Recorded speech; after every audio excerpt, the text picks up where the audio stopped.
There's a whole wave of new AI video tools popping up every single week, and I've been messing around with dozens of them over the last few months. What I noticed is simple. Different tools have vastly different philosophies and core strengths. That's why today, I want to split everything into 3 practical categories that I actually use in my daily workflow.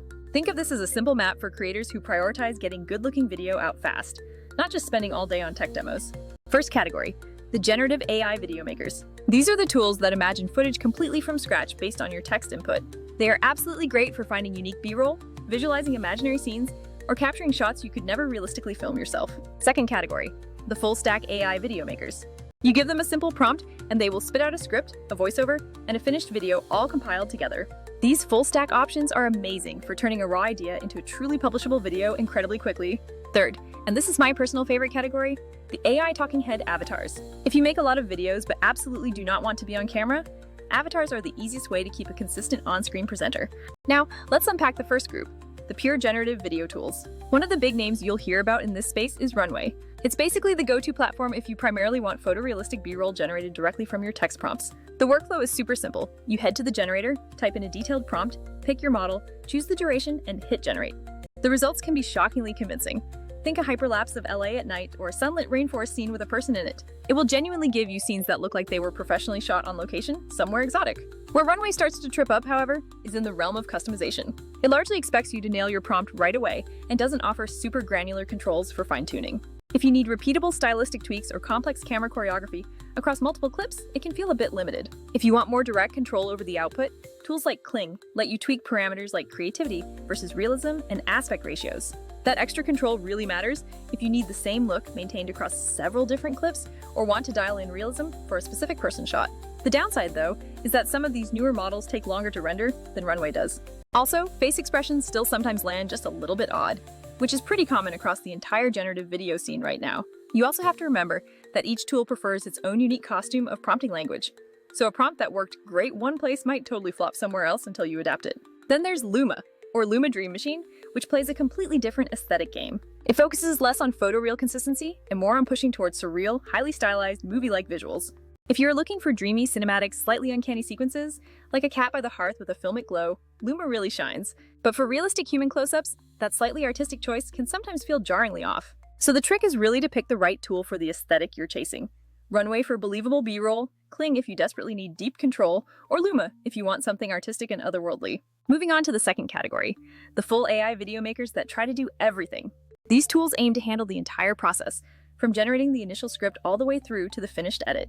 InVideo AI, for instance, is great at taking a simple prompt, topic, length, and tone, and returning a nearly finished video. It provides the script, the voiceover, stock footage that it chose for you, auto subtitles, and even basic cuts, all ready to go. It is incredibly fast and very helpful if you want a polished explainer or a travel video without any manual editing time. The best part is you can then ask it to swap particular shots or change the script using simple plain language commands, which is amazingly intuitive. The only catch here is that you still sometimes want more editorial control over the final cut, and high-quality voice cloning might be hidden behind a paywall. Flicky follows that same general idea, but offers a slightly different user experience when you start working with it. It gives you options for using AI-generated media versus licensed stock footage, and it lets you pick specific dialects and languages for the voiceover. A small quirk I ran into is that duration control can sometimes be fuzzy, meaning setting a max of 10 minutes doesn't always guarantee you get the full 10 minutes. That lack of precise timing can definitely matter for long-form content creators who need their videos to hit exact length requirements. Pictory is another solid tool in this lane, optimized specifically for repurposing long scripts or existing blog posts into video format. It is brilliant for taking a written script and turning it into a visual narrative extremely fast. It also integrates really well with high-quality text-to-speech engines like 11 Labs for premium audio.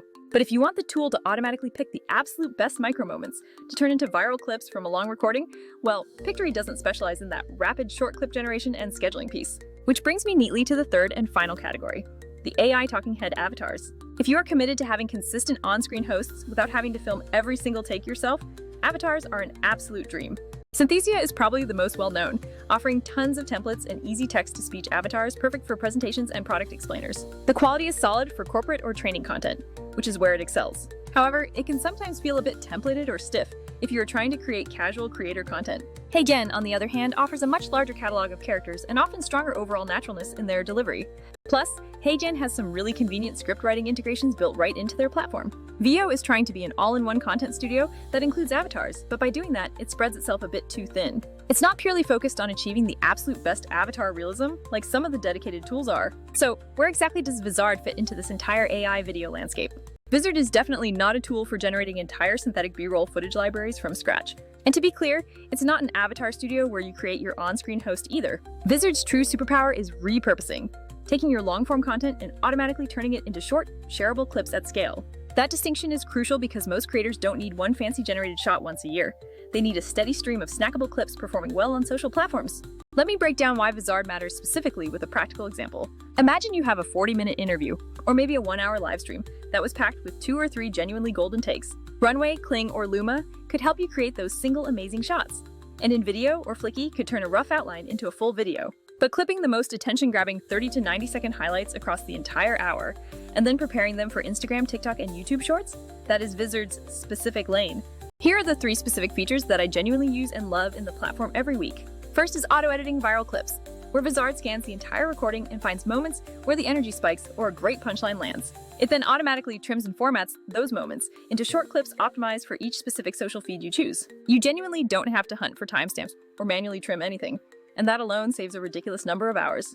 The auto-schedule feature is honestly a total game changer once those clips are generated and ready to go. You simply set your desired posting frequency, and the platform queues and publishes them out automatically over time. This means no more manually dropping clips into 3 different apps and setting calendar reminders for yourself. For creators juggling multiple channels or affiliate content, it's the difference between sporadic posting and consistent, reliable growth. Feature number 3, the content calendar, ties all of these scheduling pieces together in one centralized view.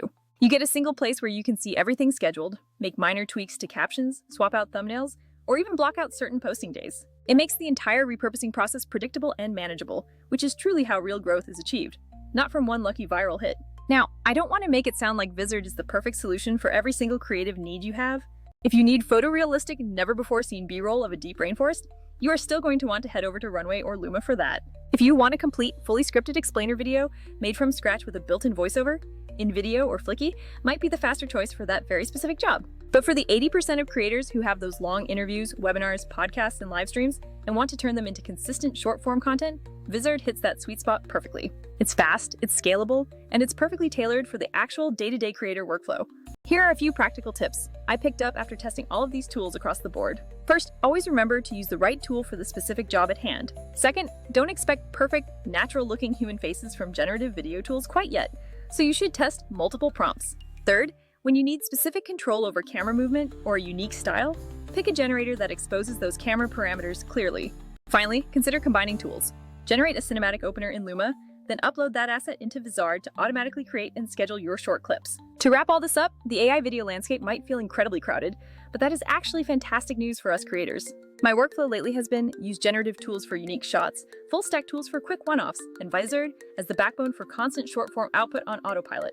It's a workflow that feels natural, highly efficient, and ultimately what helps creators grow without completely burning out.